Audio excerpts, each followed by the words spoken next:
Hello guys, मैं पीयूष आप सबका स्वागत करता हूं आपके अपने यूट्यूब चैनल एसोसिएट लर्निंग पर। सो गाइज़, आज हम आपके लिए एक प्रैक्टिस सेशन लेकर आए हैं। आपकी काफ़ी दिनों से ये डिमांड थी कि सर कुछ क्वेश्चंस को सॉल्व कराइए, तो आज हम आपके लिए एक प्रैक्टिस सेशन लेकर के आए हैं। हालांकि ये प्रैक्टिस सेशन बहुत ही छोटा है, इसमें 15 से 20 क्वेश्चन हैं। ये प्रैक्टिस सेशन इसलिए रखा गया है ताकि आपको पता चल सके कि किस तरीके के क्वेश्चंस आने वाले हैं।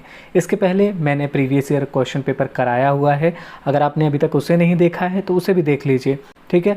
साथ ही साथ आज हम इसे सॉल्व करने वाले हैं। इसके बाद हम बहुत सारे क्वेश्चन पेपर जो पहले के प्रीवियस ईयर क्वेश्चन पेपर हैं हम उनको भी सॉल्व करेंगे और प्रैक्टिस सेशन और भी लेकर के आएंगे जिसमें हम अलग अलग क्वेश्चंस की प्रैक्टिस करेंगे, ठीक है। तो चलिए अब हम आगे बढ़ते हैं। इससे पहले अगर अभी तक आपने हमारे YouTube चैनल को सब्सक्राइब नहीं किया है तो सब्सक्राइब कर लीजिए, बेल आइकन को प्रेस कर लीजिए। टेलीग्राम चैनल का जो लिंक है वो आपको दिया हुआ है, ठीक है। एसोसिएट लर्निंग के नाम से आपको टेलीग्राम चैनल मिल जाता है, आप उसे भी ज्वाइन कर सकते हैं। साथ ही साथ एमएड एंट्रेंस का एक व्हाट्सएप ग्रुप बना हुआ है, अगर आप उसमें ज्वाइन होना चाहते हैं तो ये जो नंबर स्क्रीन पर आपको दिया हुआ है इस पर आप मैसेज कर देंगे तो मैं आपको उसमें ऐड कर दूँगा, ठीक है। तो चलिए अब हम स्टार्ट करते हैं अपने प्रैक्टिस सेशन के साथ में। पहला क्वेश्चन है हमारा, विलियम वुंड को श्रेय दिया जाता है। ऑप्शन ए, वाक्यांश दार्शनिक अनुभववाद गढ़ने का। ऑप्शन बी, प्रकृति पोषण संबंधी बहस के लिए शर्तें सेट करने का। ऑप्शन सी, एक वैज्ञानिक अनुशासन के रूप स्थापना का मनोविज्ञान की। ऑप्शन डी, पहले मनोवैज्ञानिक रूप के आयोजन का। William Wundt is credited with option A, coined the phrase philosophical empiricism. Option B, setting the term for the nature-nurture debate. Option C, the founding of the psychology as a scientific discipline. Option D, conducting the first psychological experiment.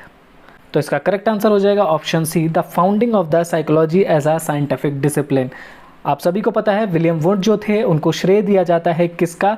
मनोविज्ञान को एक वैज्ञानिक अनुशासन के रूप में स्थापित करने का, यानी कि मनोविज्ञान को एक साइंटिफिक सब्जेक्ट के रूप में स्थापित करने का श्रेय किसे दिया जाता है? तो विलियम वुंड को दिया जाता है। और विलियम वुंड को क्यों दिया जाता है? क्योंकि इन्होंने पहली साइकोलॉजी की लैबोरेटरी इस्टेब्लिश करी थी। कहाँ पर करी थी वो आप कमेंट करके बताएंगे, ठीक है। अगला क्वेश्चन है हमारा, कौन सा परिपेक्ष धारणा सीखने और स्मृति से संबंधित है? ऑप्शन ए, मनोविश्लेषण। ऑप्शन बी, व्यवहारवाद। ऑप्शन सी, संज्ञानात्मक मनोविज्ञान। या ऑप्शन डी, विकासवादी परिपेक्ष। Which perspective looks at perception, learning and memory? Option A, psychoanalysis. Option B, behaviourism. Option C, cognitive psychology. Option D, evolutionary perspective. तो इसका correct answer क्या हो जाएगा? इसका करेक्ट आंसर हो जाएगा ऑप्शन सी, कॉग्निटिव साइकोलॉजी। जब हम कॉग्निशन की बात करते हैं तो उसमें परसेप्शन आ जाता है, यानी कि धारणाएं आ जाती हैं। लर्निंग यानी कि सीखना आ जाता है। और मेमोरी का भी कॉन्सेप्ट किसके अंतर्गत आता है? तो कॉग्निशन के अंतर्गत ही आता है, ठीक है। तो ये आपको याद रखना है कि परसेप्शन, लर्निंग और मेमोरी ये तीनों का कॉन्सेप्ट किसके अंतर्गत आता है? Cognitive psychology. यानी कि धारणा, सीखना और स्मृति ये तीनों चीज़ें संज्ञानात्मक मनोविज्ञान के अंतर्गत आती हैं। तो इसका करेक्ट आंसर क्या हो जाएगा? ऑप्शन सी, ठीक है। अगला क्वेश्चन है हमारा, which of the following factors come under the category of socio cultural factor having an influence on development? Option A, school climate. Option B, neurological deficit. Option C, biological dispositions. या option D, genetic makeup. निम्नलिखित में से कौन सा घटक सामाजिक सांस्कृतिक घटकों की श्रेणी में आता है जो विकास को प्रभावित करता है? ऑप्शन ए, स्कूली माहौल। ऑप्शन बी, तंत्रिका संबंधी विकार। ऑप्शन सी, जैविक प्रवृत्तियां। या ऑप्शन डी, आनुवांशिक बनावट। तो इसका करेक्ट आंसर आप सभी को पता होगा, क्या हो जाएगा? ऑप्शन ए, स्कूली माहौल, यानी कि स्कूल क्लाइमेट। जो स्कूल होता है वहाँ का जो माहौल होता है वो किस तरीके का होता है? सामाजिक और सांस्कृतिक माहौल होता है, ठीक है। क्योंकि वहाँ पर अलग अलग समाज के बच्चे आते हैं, अलग अलग संस्कृति से बच्चे आते हैं। तो आपको याद रखना है इस क्वेश्चन का करेक्ट आंसर क्या हो जाएगा? स्कूल क्लाइमेट और स्कूली माहौल, ठीक है। अगला क्वेश्चन है हमारा, in accordance to Jean Piaget's theory of cognitive development, a teacher should give tasks requiring to students in age group 7 to 8 years for working independently.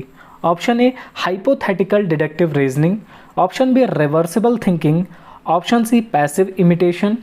या option D, object permanence. Jean पियाजे के संज्ञानात्मक विकास के सिद्धांत के अनुसार एक अध्यापिका 7 से 11 वर्ष की अवस्था वाले विद्यार्थी को स्वतंत्र रूप से कार्य करने के लिए ऐसा कार्य देती है जिसमें कि आवश्यक है। ऑप्शन ए, परिकल्पनात्मक निगमनात्मक तार्किकता। ऑप्शन बी है प्रतिवृत्ति चिंतन यानी पलटवा, ऑप्शन सी है हमारा निष्क्रिय अनुसरण, या ऑप्शन डी है वस्तु स्थायित्व। तो इस क्वेश्चन का करेक्ट आंसर हो जाएगा ऑप्शन बी रिवर्सिबल थिंकिंग, यानी कि प्रतिवर्ती चिंतन यानी कि पलटावा। ठीक है, रिवर्सिबिलिटी क्या होती है ये मैंने आपको पियाजे की थ्योरी में बहुत अच्छे तरीके से बताया है, आपको जा करके उसे देखना है अगर आप इस क्वेश्चन को सॉल्व नहीं कर पाए हैं तो।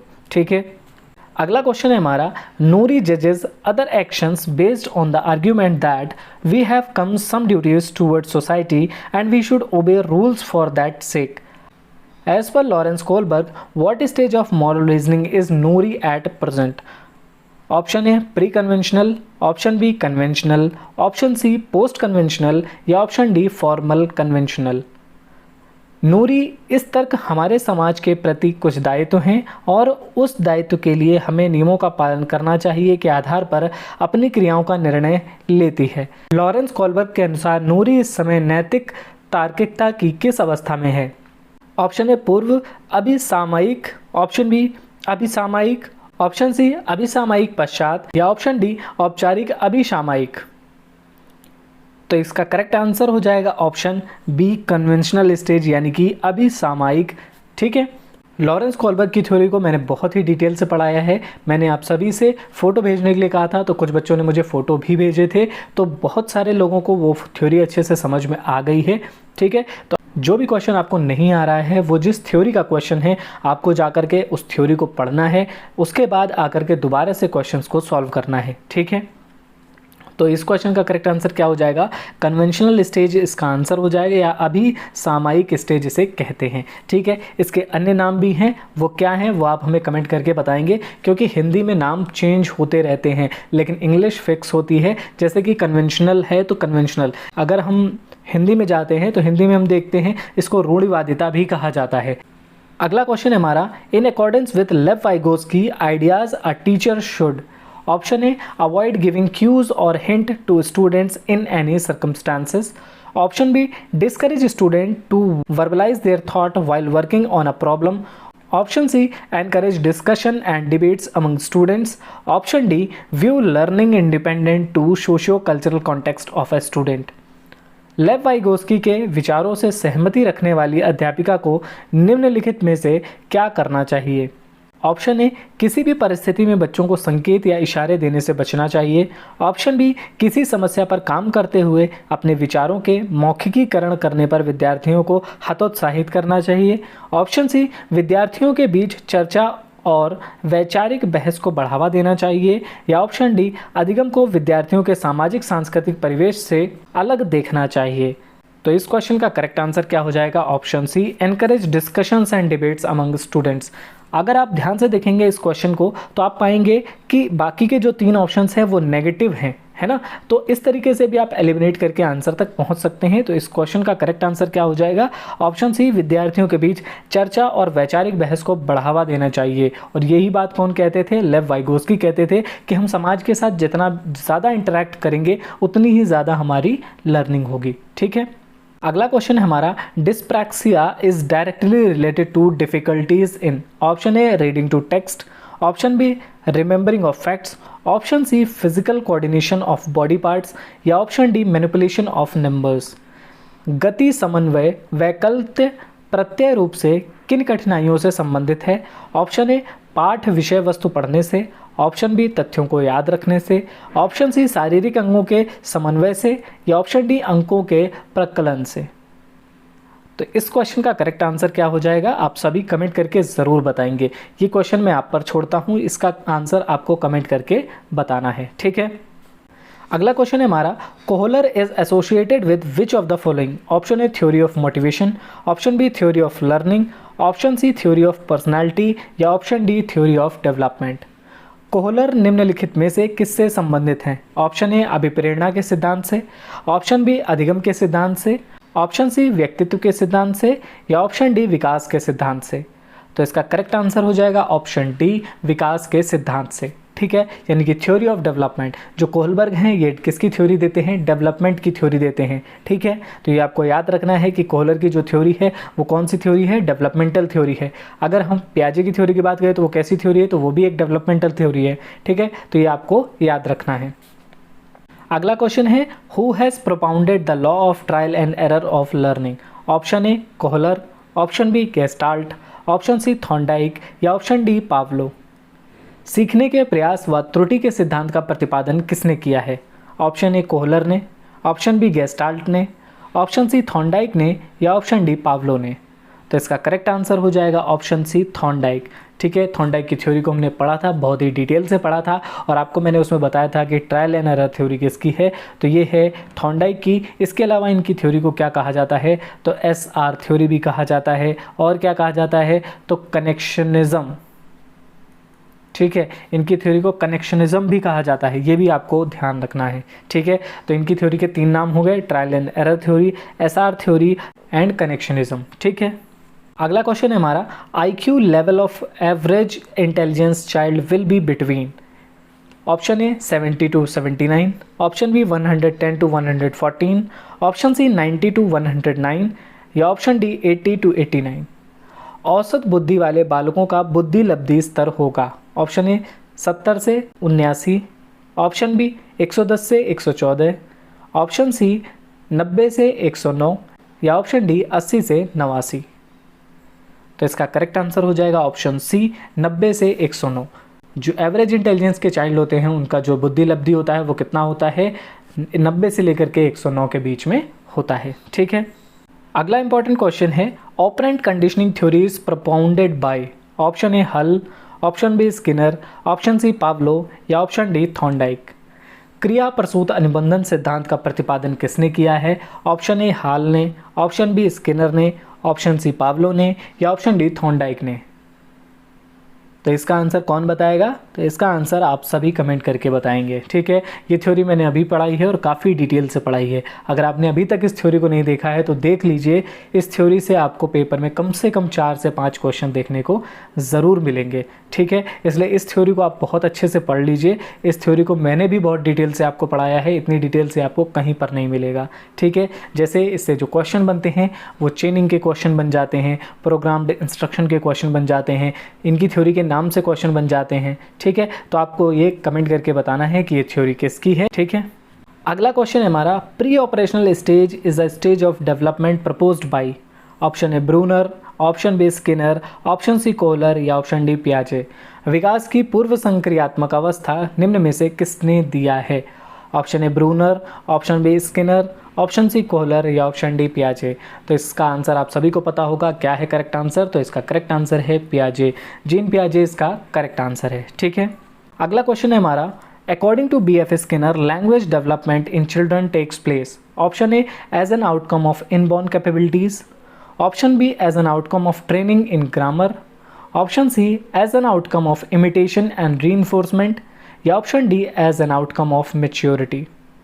BF स्किनर के अनुसार बच्चों में भाषा का विकास होता है। ऑप्शन ए जन्मजात क्षमताओं के फलस्वरूप, ऑप्शन बी व्याकरण के परीक्षण के फलस्वरूप, ऑप्शन सी अनुकरण एवं प्रबंधन के फलस्वरूप या ऑप्शन डी परिपक्वता के फलस्वरूप। तो इसका करेक्ट आंसर हो जाएगा option C as an outcome of imitation and reinforcement. यहाँ पर नाम किसका लिखा है? स्किनर का, और स्किनर बात किसकी करते हैं? रीइंफोर्समेंट की।